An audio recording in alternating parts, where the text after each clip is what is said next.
welcome to Fighter from 3.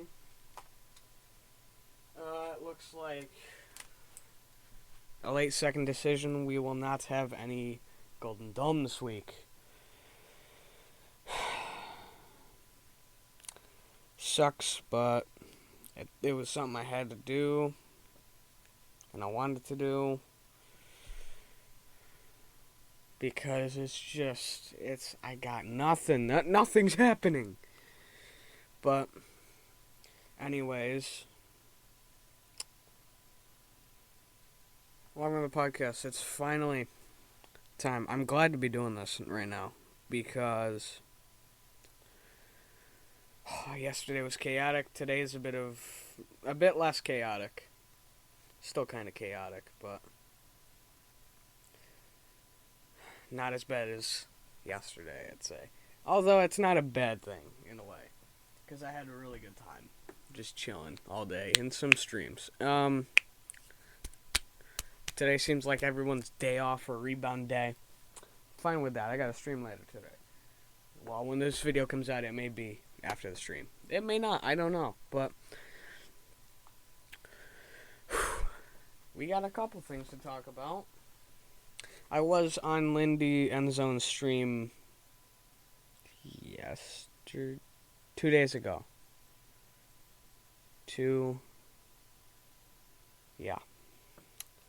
Pretty sure 2 days ago. I'm going to make sure it was 2 days ago.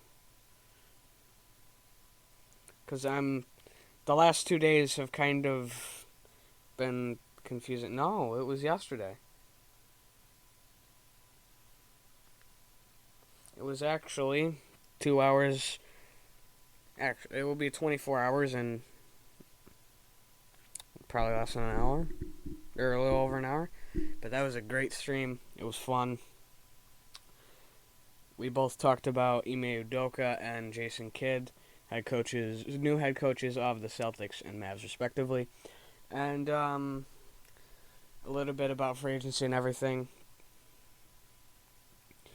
because that was one of the questions. But into what I had to talk about. Let's see, what do I got? I did talk about the trade scenario earlier this week. I think I'll talk about that later, unless I have nothing. If not, I'll talk about it right now.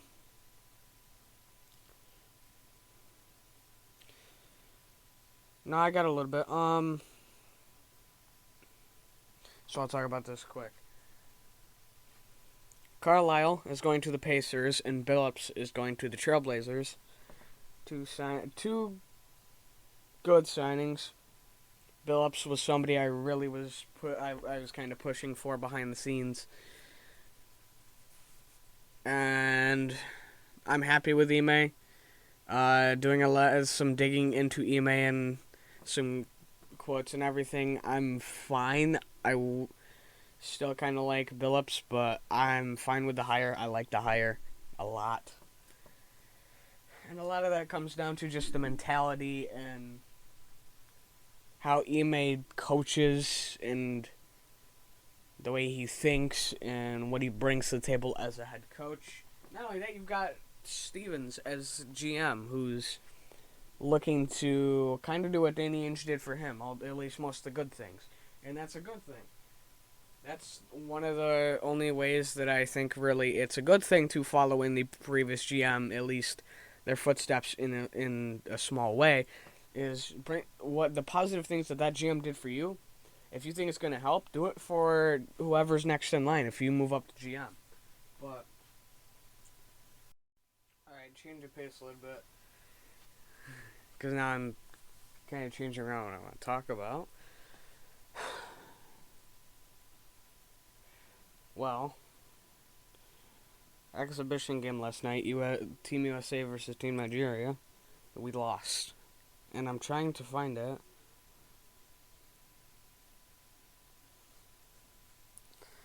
And I can't find any box scores, but Oh, I got it. I think I got it. I couldn't find any last night, but now all of a sudden, I have a box score now. It was a 90-87 U.S. loss. Now, I know it was just an exhibition, but man, you gotta think what this USA team did. Kevin Durant and Jason Tatum combined for 32 points. That was your starters were Dame, Bradley Beal, Bam Adebayo, Jason Tatum, and KD. KD put up 17 points. Jason Tatum had 15. Adebayo had 11. Beal had 2. Dame had 14. Jeremy Grant had 6. Draymond had 10. Zach LaVine had 10. Kevin Love had 0. Darius Garland had 2. And Sadiq Bey had none. That was everyone that played.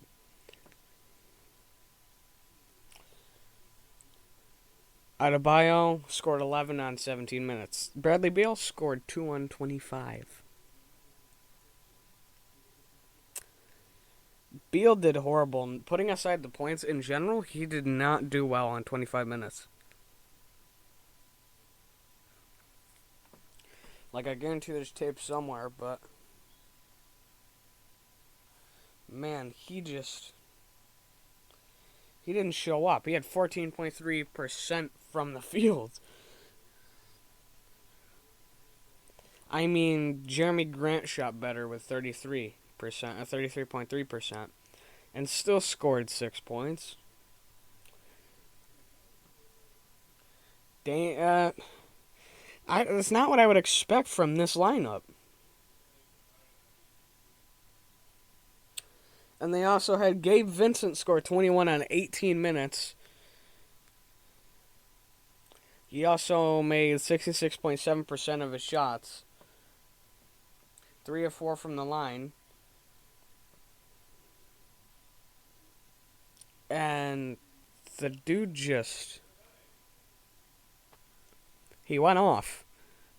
And I'm assuming he was at guard. What does Gabe Vincent play?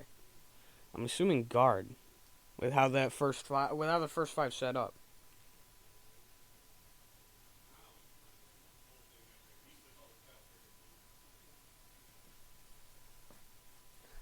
Yeah, he's a guard, point guard, shooting guard.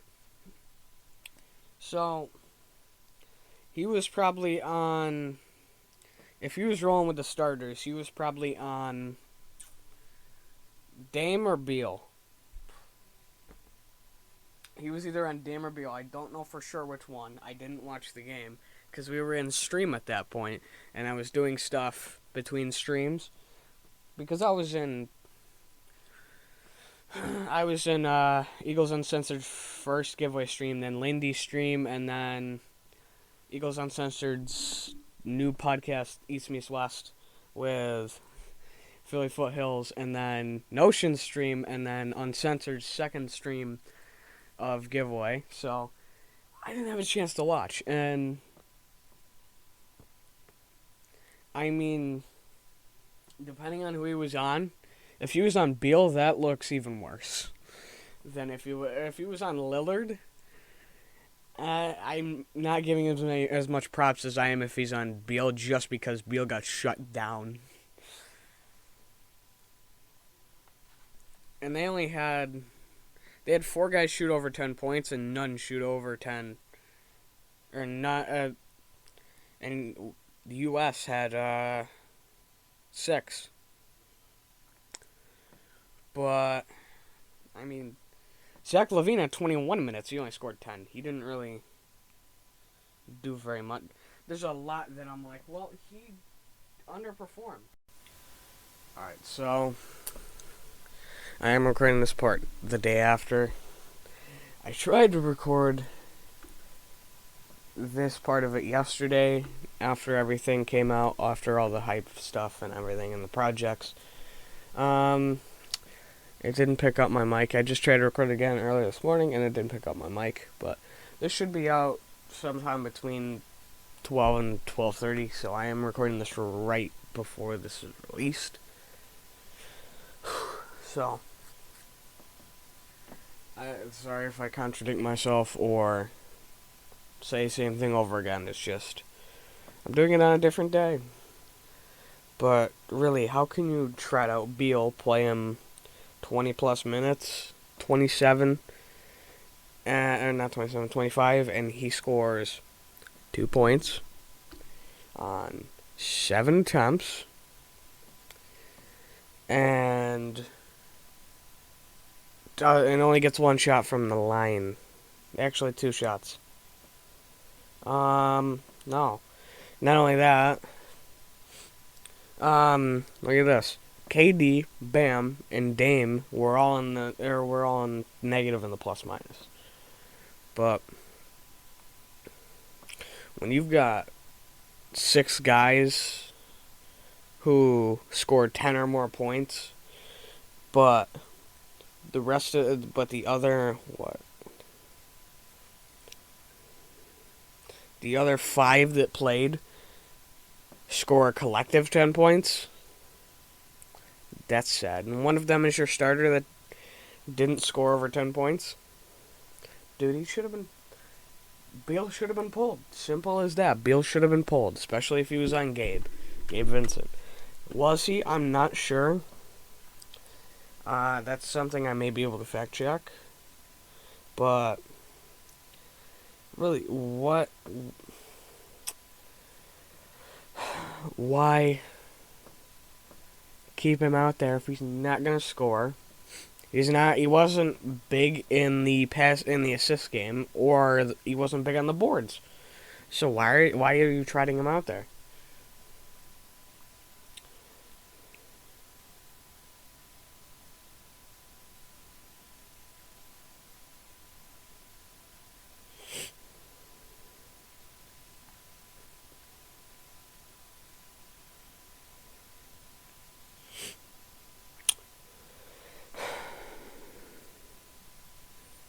I think he did guard up on him a little bit.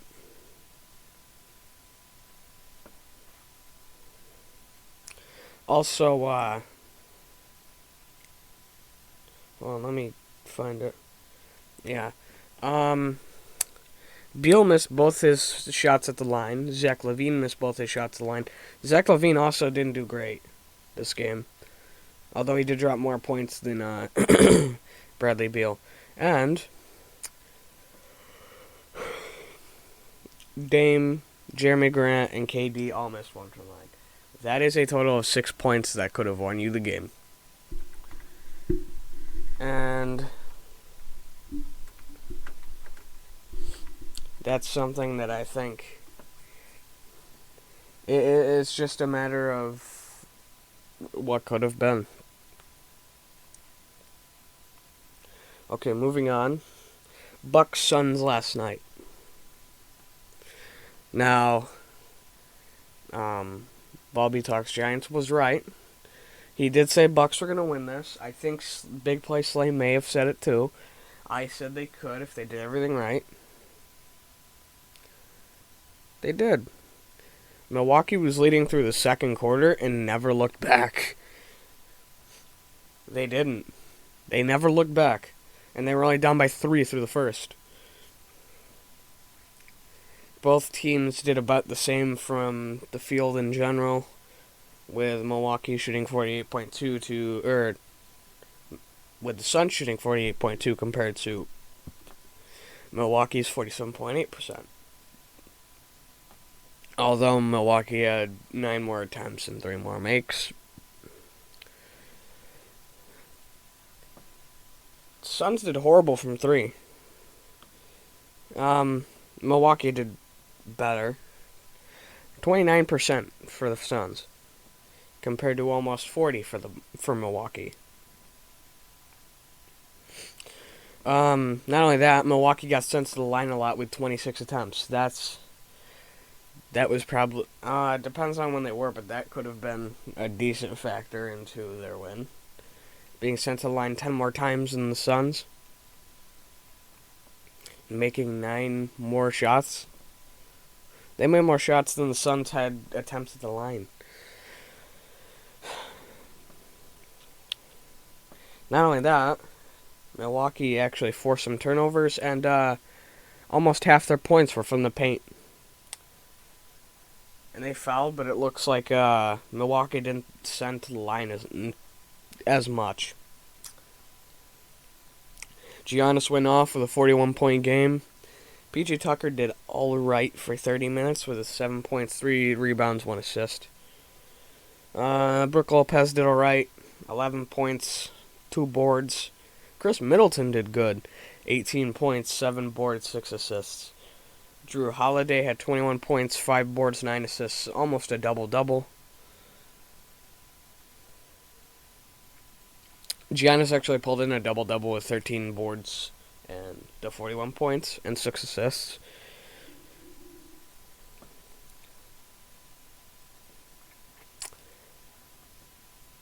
Portis did alright.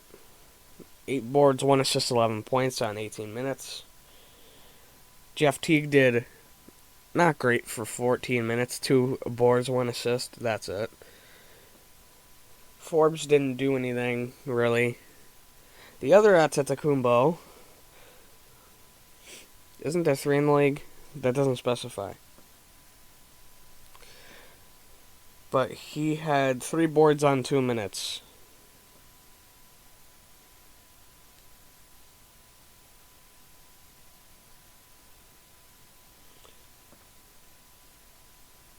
And the only reason I say the other Antetokounmpo is because I can't pronounce his name.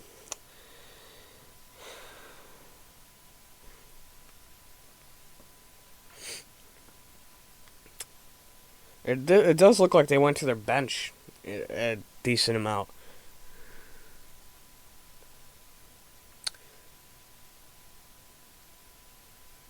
Because Portis and Teague both had a combined 32 minutes. Connaughton, I said it wrong, I guaranteed. I butcher names. Pat Connaughton, a former Notre Dame guy, had 30 and did 3 rebounds, 4 assists, 8 points. But hey, any production's good production. Speaking of, Suns coach Monty Williams is also a Notre Dame alumni, so no matter who wins, it's a win-win for Notre Dame fans. But I had to throw that one in there.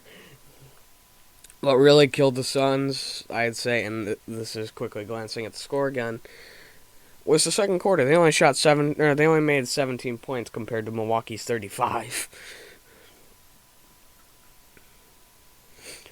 Jay Crowder did alright, 6 boards, 1 assist, 18 points.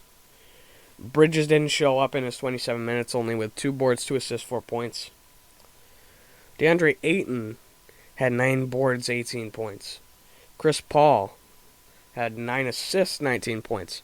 I said on the second part I tried to record last night that they were both close to a double-double with 1 minute left. But neither of them got it. Devin Booker didn't show up. 6 boards, 2 assists, 10 points. That's what really took them out of the game. Devin Booker didn't show up. If Devin Booker showed up, that is Suns game all day. I think that's really Suns game all day. And while Chris Paul did good, Ayton did good, Jay Crowder did good, Cam Johnson even did good. So all you've got left is Booker, and then you've probably got at least closer game. But speaking of Cam Johnson, he did okay on 30 minutes. 5 rebounds, 14 points. Payne had 25 minutes, 7 points, 4 boards, 4 rebounds. Kaminsky, 14 minutes, 4 boards, 2 assists, 6 points. Other than that, really nothing other of note from other players. But